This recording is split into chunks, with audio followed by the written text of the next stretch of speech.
उसको लटकाया है ना, मंसूबाबंदी की है। और मुलाजम को थोड़ी बुलाना था, मुलाजम को तो दो छितर बड़े उसने बता देना है।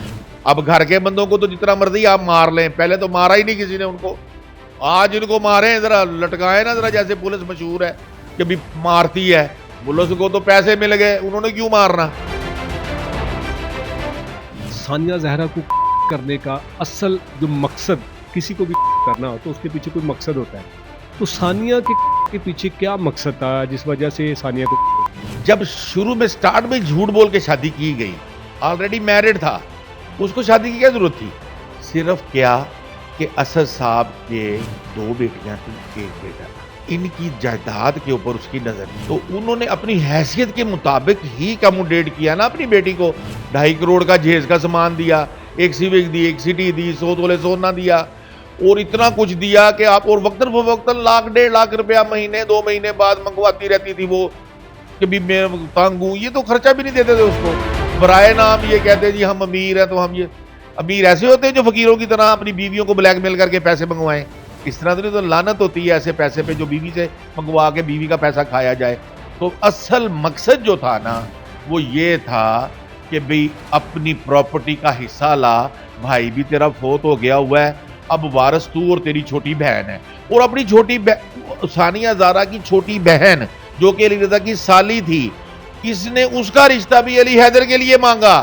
वो तो शुक्र है इन्होंने कहीं वो नहीं कर दिया, अगर ये वो भी कर देते तो ये तो फिर असद साहब और भाभी आज हमारी जिंदा ना होती, ये फिर उनको करते, इनको ना फिर करते, फिर उनको करते। रिजवान साहब ये मुल्जमान पकड़े कैसे गए हैं, इन्होंने किस तरह से किया, इन्होंने दौरान तफ्तीश क्या बताया, ये जरा तफसील से बताइएगा। सर देखिए, जब स्टार्ट में जो हुआ ना, वो अली रजा ने बेल कराई, कभी प्रोटेक्टिव बेल कराई इस्लामाबाद से, इधर से प्री रेस्ट कराई हुंजरा साहब की अदालत से, प्रेस कॉन्फ्रेंस में आया और आके लोगों को अपनी बेगुनाही बताई। इसको गिरफ्तार नहीं कर सकते थे। इसको नहीं पता था कि एक और FIR इसके ऊपर हो चुकी हुई है, वो थी 420, 468, 471, 194, 195 निकाह नामे में झूठ बोलने की, शादी छुपा के दूसरी शादी करने वाली। इसको नहीं पता था। पुलिस ने प्रेस कॉन्फ्रेंस करते ही बाहर निकला तो धर लिया। उस केस में ये अंदर हो गया तो गिरफ्तारी फिर 302 वाले केस में भी डल गई। फिर ये 14 दिन रिमांडों पे रहा है। तो पुलिस उस वक्त भी जो है ना बड़ी लीनियंट रही है इनके साथ, बड़ा सॉफ्ट कॉर्नर, बड़े खाने शाने उड़ाते रहे हैं, बड़ा प्रोटोकॉल देते रहे हैं थानों में। अब वो जेल में है, ठीक है ना जी, तो अब उसकी माँ की भी और भाई की भी जमानतें हाई कोर्ट से खारिज हो गई हैं।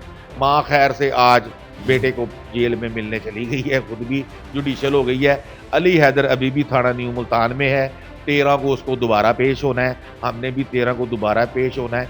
इसको जब तक ये तमाम चीज़ें बरामद नहीं करा देता जिसके साथ मारा है, तब तक इसकी जान फिजिकल रिमांड से नहीं छूटनी। पूरा 14 दिन का फिजिकल रिमांड होगा, उसके बाद ये भी जुडिशल होगा। और इनकी ये गलत फहमी है कि ये जमानतें अप्लाई करेंगे और हम जमानतें ले लेंगे, ये कोई बात नहीं है कि कोई 70 साल की खातून है तो वो जनाब उसको उसकी उम्र का या खातून होने का उसको एडवांटेज दिया जाए और वो मासूम बच्चियों को। इस तरह तो हर बूढ़ी सास, हर बूढ़ी माँ अपनी बहुओं को करती रहेगी तो वो छुड़ती रहेगी। इस तरह ये कानून। शेख साहब, इसमें सानिया की जो सास थी उसका कितना किरदार है? ऑफ कोर्स भाई, देखिए मेरी बात सुने, घर के 4-5 बंदे 6 बंदे तो उन्होंने मिलके उसको लटकाया है ना, मंसूबाबंदी की है। और मुलाजम को थोड़ी बुलाना था, मुलाजम को तो दो छितर बड़े उसने बता देना है।